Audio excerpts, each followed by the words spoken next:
E aí galera, tudo bem? Eu me chamo Larissa Torres, eu sou bióloga, professora de biologia, estudante de neurociência e esse é o canal Elas na Bio. O vídeo de hoje é um vídeo que os meus alunos sempre me perguntam, né? Como que eu faço para aprender?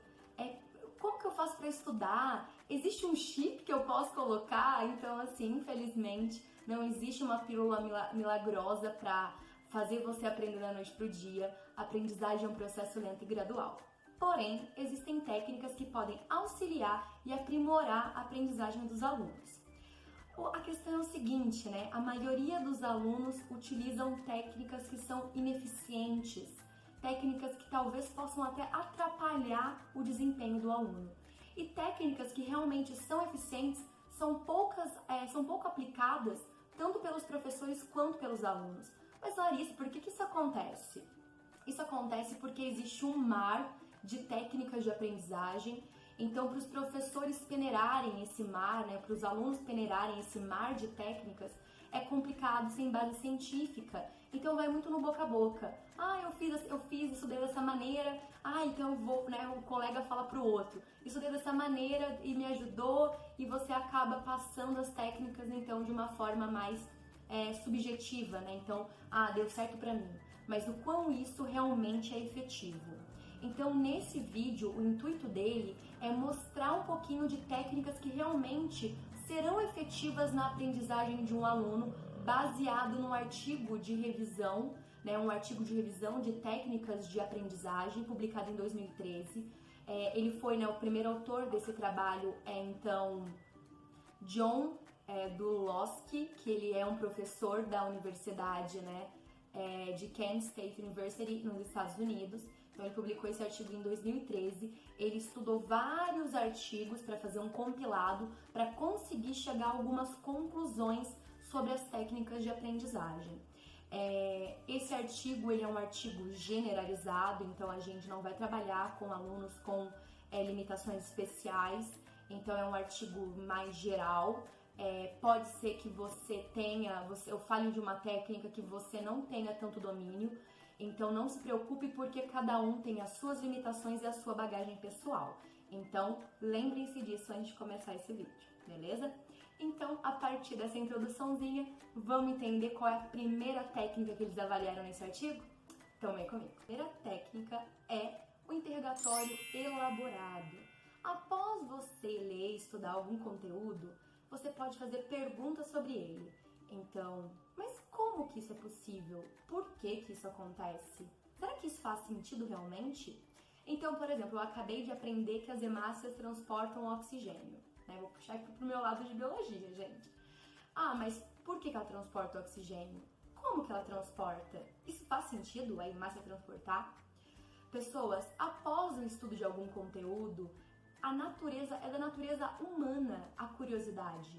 Então, após o estudo de um conteúdo, é natural que surjam perguntas, dúvidas sobre ele. Então, a gente usa algo que é natural nosso para aprimorar a aprendizagem. Nesse tipo de técnica, o aluno ele tem que integrar uma informação que ele acabou de receber, uma informação nova, com algo que ele já tem, né? Com algo de um conhecimento prévio que ele já apresenta. Então, nesse tipo de técnica, faz com que o aluno integre uma informação que ele já tinha com outra que ele acabou de receber. Mas isso existe uma crítica, porque então o conhecimento prévio, que é aquele conhecimento que você já tem anteriormente, ele pode influenciar no seu desempenho nessa técnica. Então, alunos que têm um conhecimento prévio daquele assunto que ele acabou de estudar, ele vai ter um desempenho melhor quando ele executar esse tipo de técnica. Por exemplo, eu nasci no Sudeste, estudei no Sudeste, vivi minha vida inteira no Sudeste. Então, se você fizer uma pergunta, se eu aprender um conteúdo de geografia do Sudeste, eu vou assimilar melhor do que se eu aprender um conteúdo de geografia do Sul, fazendo esse tipo de técnica, porque eu já tenho um conhecimento prévio sobre geografia do Sudeste, porque foi o que me ensinaram durante toda a minha vida. E eu sei um pouquinho de geografia do Sul. Sendo assim, o meu conhecimento prévio, ele vai fazer com que eu tenha um desempenho melhor nesse tipo de tarefa, beleza? Esse tipo de tarefa, ele beneficia a retenção de informação. Tem poucos estudos que falam sobre a compreensão mesmo. Então o aluno acaba fixando mais as informações, mas não elaborando e compreendendo o mesmo assunto, mas é uma técnica boa para retenção de informação. A maioria dos estudantes, né, que eles trabalharam nos artigos de revisão eram então de ensino médio, graduação, alguns de ensino fundamental, mas a grande maioria era ensino médio e graduação, beleza? Essa técnica, ela é então classificada como moderada, porque existem limitações, pensando principalmente aí no conhecimento prévio dos alunos, e também porque não abrange toda a faixa etária, né, aí dos alunos em idade escolar. Sendo assim, é uma técnica que é com uso moderado, beleza? Então agora vamos para a segunda técnica de aprendizagem, que é a autoexplicação. A autoexplicação seria o aluno acabou de estudar um conteúdo, ele vai autoexplicar aquilo que ele acabou de estudar. Então vamos lá. Acabei de estudar sobre hemácias, então eu vou explicar um pouquinho para mim do que eu entendi sobre hemácias. Olha, a hemácia é uma célula do sangue e essa célula do sangue ela é composta de proteínas hemoglobinas e na hemoglobina tem ferro. E aí o oxigênio liga no ferro e a hemácia transporta o oxigênio. Beleza. Então eu fiz uma autoexplicação. A autoexplicação, assim como o interrogatório elaborado, depende de conhecimentos prévios dos alunos. Então, de novo, aquele aluno que apresenta um conhecimento prévio sobre o assunto tende a ter um desempenho melhor quando executa esse tipo de técnica, tá bom? Esse tipo de técnica da autoexplicação, ela beneficia estratégia, memorização, raciocínio lógico. Então, ela tem benefícios para vários processos cognitivos que são importantes na hora, por exemplo, de você fazer uma questão de vestibular ou uma questão aí no seu colégio, né? Numa prova do seu colégio. Então, ela estimula memorização, raciocínio lógico e estratégia, que são então componentes importantes na hora de você responder uma questão. Esse tipo de técnica, né, ele foi estudado em uma ampla faixa etária, então engloba vários tipos de idade, desde da infância até os adolescentes, até a entrada nas universidades. Então engloba uma faixa etária bem grande aí dos alunos, beleza? Esse uso é classificado de novo como moderado, porque existem limitações, depende do conhecimento prévio do aluno. Então, por isso que eles classificam como moderado. Essa classificação que o artigo faz, né, de utilidade baixa, moderada e alta, leva em relação que tipo de aluno que você pode aplicar, se é uma técnica fácil de aplicar, se precisa de treino, quais são os benefícios. Então, eles fazem uma somatória de todos esses fatores para dizer pra gente se é baixa, se é alta ou se é, então, moderada a utilidade, beleza? Então, nesse caso e no caso anterior, é moderada a utilidade, principalmente devido que depende de conhecimentos prévios, né? Depende, então, aí de conhecimentos anteriores dos alunos, beleza? Por isso que o uso é moderado, mas é uma técnica muito, muito legal para ser aplicada, beleza? Vamos à próxima? Terceira técnica de aprendizagem, que é a sumarização. A sumarização não é nada mais nada menos que fazer resumos, né? Mas assim, vamos lembrar que é fazer um resumo. Acabei de ler um texto, aí vou fazer um resumo com as minhas próprias palavras. Não é anotar informações importantes, tá? Então já tem estudos que comprovam que fazer um resumo com as próprias palavras e anotar informações importantes, fazer um resumo com as próprias palavras tem um benefício maior na aprendizagem do que ficar anotando, então, conceitos ou informações que vocês consideram importantes, beleza? Fazer um resumo, né, é algo importante porque os alunos eles têm uma grande carga de conteúdo. É importante que vocês aprendam a identificar quais são as partes importantes e conectar essas partes. E a sumarização auxilia os alunos nesse tipo de técnica, né, nesse tipo de processo. de identificar partes importantes e conectar essas partes importantes. Esse tipo de técnica, assim como as anteriores, depende do conhecimento prévio dos alunos. Então, se você acabou de estudar um texto que você já tem um conhecimento sobre ele, o seu desempenho vai ser melhor ainda nesse tipo de técnica, ok? Isso quer dizer que quem não tem conhecimento nenhum sobre aquele determinado assunto, se for estudar e usar esse tipo de técnica, não vai ter benefícios? Não! Só que entenda que quem tem conhecimento prévio sobre um determinado assunto tem um desempenho superior usando esse tipo de técnica. Agora o ônibus vai passar.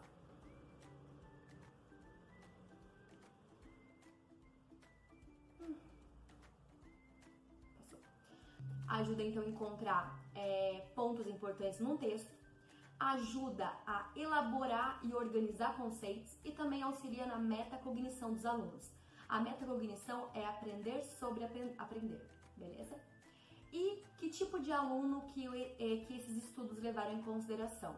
Então, eles perceberam que alunos mais jovens não têm um benefício tão grande usando esse tipo de técnica, mas à medida que a gente sobe a faixa etária, esse desempenho aumenta. Então, à medida que existe então um crescimento dessa faixa etária, o desempenho também melhora. Então, alunos mais adultos, digamos assim, então adolescentes, universitários, têm um ganho maior usando esse tipo de técnica. A utilização dessa técnica ela é baixa para moderada, tá? Então não é uma técnica que tem uma aplicação tão eficiente quanto as anteriores, mas também pode ser usada, porque essa técnica tem muitas limitações, principalmente idade e conhecimento prévio. Por isso que ela é classificada como baixa ou moderada, beleza? Vamos para a próxima, quarta técnica. Quarta técnica de aprendizagem, que é então o destaque ou sublinhar. Aluno adora essa técnica, porque é uma técnica fácil e totalmente acessível, né? Então, a técnica de sublinhar e destacar é amplamente difundida entre os alunos. E aí o caderno parece um carnaval, né? O livro parece um carnaval. Então, o quão isso é eficiente? Existem muitas críticas sobre esse tipo de técnica. Uma delas que você tem que saber exatamente o que você vai sublinhar. Porque se você sair sublinhando tudo, não adianta nada. Mas existe uma crítica muito grande, porque alguns estudos mostram que destacando algumas partes, você não presta atenção em outras. E não prestar atenção nessas outras partes do texto ou de um conteúdo faz com que você não integre o assunto, não associe as informações. Então, na verdade, muitos estudos até mostram um prejuízo no desempenho na aprendizagem de alunos usando a técnica de sublinhar e destacar, tá? Existem estudos que mostram benefício também, mas é uma técnica que tem uma baixa utilidade, né? Esse artigo classifica essa técnica como baixa utilidade, principalmente quando você vê os estudos são feitos com o ensino médio e universitários, então são alunos mais adultos já, então você não vê esse tipo de técnica sendo usada na pré-escola, ou na infância, ou enfim, né? Então não é aplicada para alunos mais jovens. E essa técnica tem esse problema, então, de o aluno focar a atenção no que foi destacado e acabar não prestando atenção naquilo que não foi destacado e pode perder ali conteúdo e também perde a associação entre as informações de um texto. Essa técnica ela pode ajudar na retenção da palavra ou da frase que foi destacada, tem isso como benefício, mas lembre-se que essa técnica tem uma baixa utilização. Essa técnica pode ser talvez utilizada junto com alguma outra técnica para tentar melhorar o desempenho. Mas o meu conselho use as técnicas anteriores. Elas são mais efetivas do que sublinhar e destacar. Beleza? Agora, a quinta técnica, que são palavras-chave mnemônicas. Mnemônicas é de memória, tá bom? Vamos traduzir aqui. O que consiste essa técnica? Consiste em o aluno associar uma palavra com uma imagem mental. Então, por exemplo, estou estudando francês e aí tem lá dente, sei lá, né? Enfim, não sei falar direito, mas enfim. Aí a palavra dente em francês eu posso associar com uma imagem de dente. Então, uma palavra que eu estou aprendendo no idioma eu associo com uma imagem. Eu vou dar um outro exemplo mais palpável que foi, né, na minha cabeça fazia sentido. Quando eu estava estudando anatomia, eu tinha que decorar os músculos, né? Então, o músculo que eu chamo de batata da perna é o gastrocnêmico. Então, eu lembrava de gastrocnêmico de cozinha. Então, na minha imagem vinha uma cozinha e batata da perna, então era o alimento. Então, eu associava gastrocnêmico com gastronomia cozinha, vinha uma imagem mental de cozinha e eu conseguia fazer essa associação, tá?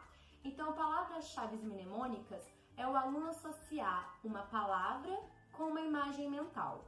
Esse tipo de técnica ajuda o aluno na aprendizagem de idiomas, nas terminologias médicas e também nas definições de palavras, beleza? Os alunos que beneficiam desse tipo de técnica são alunos mais velhos, então assim, fundamental, médio, graduação, alunos mais jovens não têm um benefício tão visível, tão palpável. Esse tipo de técnica tem uma utilização baixa, pensando principalmente quando o conteúdo que você estudou é um conteúdo muito abstrato para você gerar uma imagem mental, né?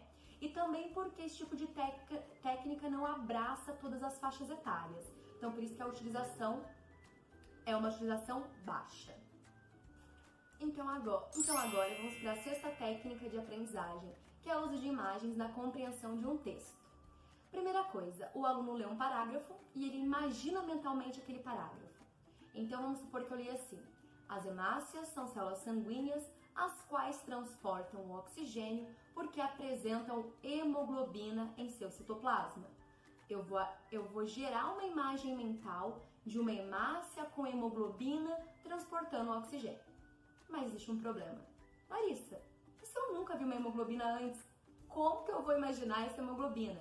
Então, conteúdos muito abstratos acabam não tendo um benefício, né, do uso desse tipo de técnica. Então, não são todos os materiais que a gente consegue aplicar esse tipo de técnica. Esse tipo de técnica ele gera uma organização e uma integração dos conteúdos de um texto, então existem benefícios sim, porém tem certas limitações do tipo de material que é usado. Então, materiais que têm conteúdos muito abstratos não conseguem ter um desempenho, melhorar a aprendizagem do aluno, porque o aluno não consegue gerar imagens mentais de um conteúdo que é muito abstrato, beleza? Os estudos, né, com esse tipo de técnica englobaram várias idades, então desde alunos mais jovens até alunos mais velhos. Então a faixa etária de estudos que pesquisaram sobre esse tipo de técnica é uma faixa etária bem ampla, porém a utilidade desse tipo de técnica ela é baixa, principalmente porque ainda faltam estudos para reforçarem o benefício desse tipo de técnica e também porque conteúdos muito abstratos não vão conseguir, né, gerar imagens mentais para que o aluno consiga memorizar e reter essa informação.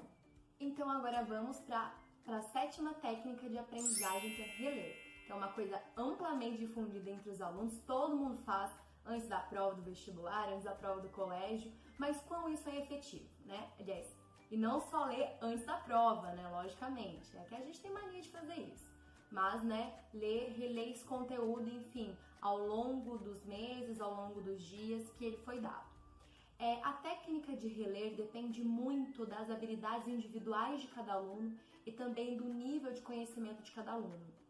Então, os artigos até agora são pouco conclusivos com relação a isso, né? O quão isso é benéfico como técnica de aprendizagem ou se não é tão efetivo assim. Então, os benefícios de reler, ele aumenta a quantidade de informação codificada, porém, ele vai fazer com que o aluno lembre de ideias gerais e não de detalhes. Então, para você ter uma ideia geral de um texto, é legal você reler esse texto, você acaba tendo essa ideia geral, mas não de detalhes sobre o texto. Normalmente beneficia alunos mais velhos, né? Então, ensino fundamental, ensino médio e também universitários, então normalmente são alunos mais velhos. E o tipo de utilização, né, é classificado como baixo, porque principalmente porque os estudos são poucos conclusivos já que depende do nível de conhecimento de cada aluno e depende também de habilidades individuais. Assim também, porque, né, por que é baixo também? Porque não engloba uma faixa etária muito ampla, fica restrito a alunos mais velhos, tudo bem? Vocês devem estar se perguntando, até agora eu vi utilidade baixa, utilidade moderada, e cadê as técnicas de alta utilidade? Pois é, chegamos nela. A primeira que eu vou falar com vocês é o autoteste, que confere do aluno resolver questões após a aprendizagem, né? Após a aquisição de um conteúdo. Então, acabou de estudar um conteúdo, eu vou lá e faço um teste. Então, normalmente, no fim de um capítulo, né, de livro didático, sempre tem questões para que os alunos resolvam. Os alunos gostam de fazer teste? A grande maioria não gosta, né? Porque você coloca em risco, você coloca em teste, falando, né, sobre teste, o seu conhecimento. Você está testando o conhecimento, então é uma situação de risco. E os alunos não gostam muito dessa situação. Porém, o autoteste, que é quando você está fazendo uma questão, e não é numa prova, não é numa prova de vestibular, não é na prova de colégio, você fazendo a questão após o estudo de um capítulo, faz com que você tenha um desempenho, né, e uma melhora na aprendizagem muito grande. Então, uma das principais técnicas que colabora para aumentar a aprendizagem de um aluno, para auxiliar, para potencializar, é o autoteste. Então, meus queridos, vamos lá abrir esse coração para o autoteste, que ele é uma técnica muito eficiente. Então, os benefícios é na retenção e na organização de informação. Essa retenção é a longo prazo.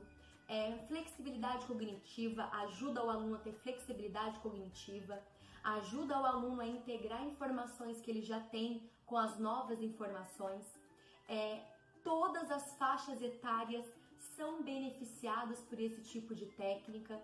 Então, essa técnica engloba uma faixa etária extremamente ampla e a utilidade, como eu já falei, extremamente alta. Então, vamos lá fazer os testes depois de o estudo de um conteúdo. Estamos chegando ao fim. Vamos agora para a nona técnica de aprendizagem, que é a prática distribuída. Então, o que os alunos fazem normalmente é pegar um conteúdo, vou estudar 3 horas sem parar, de forma maciça. Na verdade, o que os estudos têm mostrado é que uma prática espaçada, que estudar com intervalos, melhora a aprendizagem. Em vez de eu sentar e ficar lá me matando 4 horas sem sair da mesa estudando sobre bioquímica, tá? Então a prática espaçada vem mostrando efeitos muito positivos dentro da educação. A gente pode até pensar porque quando você está muito tempo, isso aqui é uma especulação minha, tá? Quando você está muito tempo estudando um conteúdo, aquilo pode se tornar algo estressante para você. Vamos supor, estou tentando estudar matemática e não tá indo, e eu fico nervoso porque eu não consigo. Então você aumenta o nível de cortisol, você deixa o teu cortisol, que é o hormônio da tensão e do estresse, muito alto. Um cortisol muito alto prejudica a aprendizagem e a memorização. Então, quando você, estudei 1 hora, deixa quieto agora, vou ver outra coisa, e depois de um intervalo você volta a estudar, o teu cortisol já está menor e você consegue, então, ter um foco atencional melhor e assim consegue aprender aquele conteúdo de forma efetiva. Mas o que os estudos têm mostrado é que o intervalo de estudo ele é de 30 dias. Podem ficar abismados, porque eu fiquei. O que acontece é o seguinte, eles têm mostrado que intervalos maiores têm um benefício no tempo de retenção. Então, o estudo falava assim, se você quer memorizar algo por semanas, estude de 12 em 12 horas por semanas, né? Assim, intervalo de 12 em 12 horas aquele conteúdo. Agora, se você quer memorizar coisas por ano, 5 anos, estude de 12 em 12 meses, né? Desculpa, 12 em 12 não. Estude de 6 em 6 meses. Então, mostra que quanto maior o intervalo de estudo, lógico que isso tem uma limitação, né? Não vou estudar agora e depois de 10 anos voltar a estudar, não é isso. Isso não é uma coisa aplicável na educação. Mas então mostra que quanto os intervalos são maiores, existe um benefício para a aprendizagem do aluno. Então fazer revisões de 30 a 30 dias auxilia você na retenção dessa informação e na elaboração desse conteúdo. Então a prática espaçada, ela vem ganhando muito espaço nas técnicas de aprendizagem, porém ela não é aplicada, porque os livros didáticos não fazem isso. Os livros didáticos aplicam um conteúdo maciço, né? Uma quantidade de conteúdo maciço uma única vez e isso não é retomado novamente. Então a prática espaçada, 30 a 30 dias, fazer ali uma releitura, fazer um autoteste, fazer um resumo. Então a cada 30 dias você retomar aquele conteúdo, existe um efeito muito positivo na aprendizagem e memorização desse conteúdo.